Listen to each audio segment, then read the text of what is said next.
கரூர் சம்பவத்திற்கு பிறகு நீண்ட நாள் அமைதியாக இருந்த விஜயின் தமிழக வெற்றிக் கழகம் மீண்டும் அரசியல் ரீதியாக தீவிரமாக இயங்க தொடங்கியிருக்கிறது. அந்த சம்பவத்தால் கட்சி முழுமையாக முடங்கி போயிருந்த நிலையில் இப்போது விஜய் நேரடியாக களத்தில் இறங்கியிருக்கிறார். தாவேக தரப்பு பலமுறை கரூர் சம்பவத்தில் பாதிக்கப்பட்ட குடும்பங்களை நேரில் சந்தித்த பிறகுதான் அடுத்த கட்ட நடவடிக்கைகள் என்று சொல்லியிருந்தது. அந்த வாக்குறுதியை போன்று 2 நாட்களுக்கு முன்பு மாமல்லபுரத்தில் அந்த குடும்பங்களை விஜய் நேரில் சந்தித்து ஆறுதல் கூறினார். அதைத் தொடர்ந்து கட்சி மீண்டும் அரசியல் குரல் கொடுக்க தொடங்கியுள்ளது.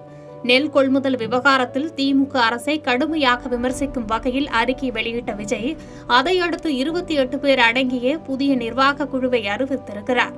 இந்த குழு கட்சியின் அன்றாட பணிகளையும் விஜயின் நேரடி உத்தரவின்படியும் கவனிக்கப் போகிறது. பொதுச் செயலாளர் ஆனந்த், தேர்தல் மேலாண்மை பொதுச் செயலாளர் ஆதவ் அர்ஜுனா, கொள்கை பரப்பு பொதுச் செயலாளர் அருண்ராஜ் உள்ளிட்ட முக்கிய நிர்வாகிகளும் 15க்கும் மேற்பட்ட மாவட்ட செயலாளர்களும் இதில் இடம்பெற்றுள்ளனர்.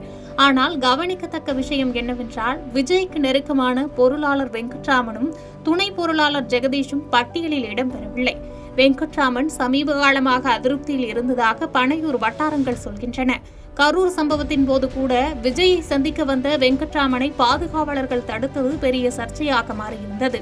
சில மாதங்களுக்கு முன்பு கட்சியில் சேர்ந்த தனியார் கல்வி நிறுவன தலைவர் மரிய வில்சனுக்கு சென்னை மாவட்ட நிர்வாக குழு பொறுப்பு கொடுக்கப்பட்டிருக்கிறது.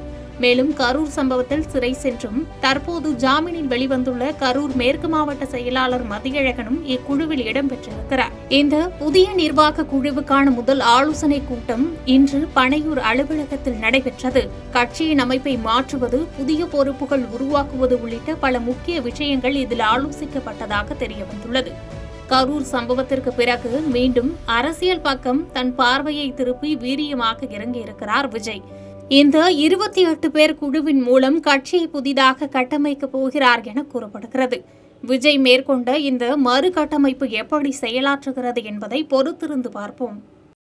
செய்திகளை உடனுக்குடன் தெரிந்து கொள்ள கீழ்கண்ட கேபிள் மற்றும் டிடிஎச் நெட்வொர்க்குகளில் எம்நாடு செய்தி தொலைக்காட்சியை காணுங்கள்.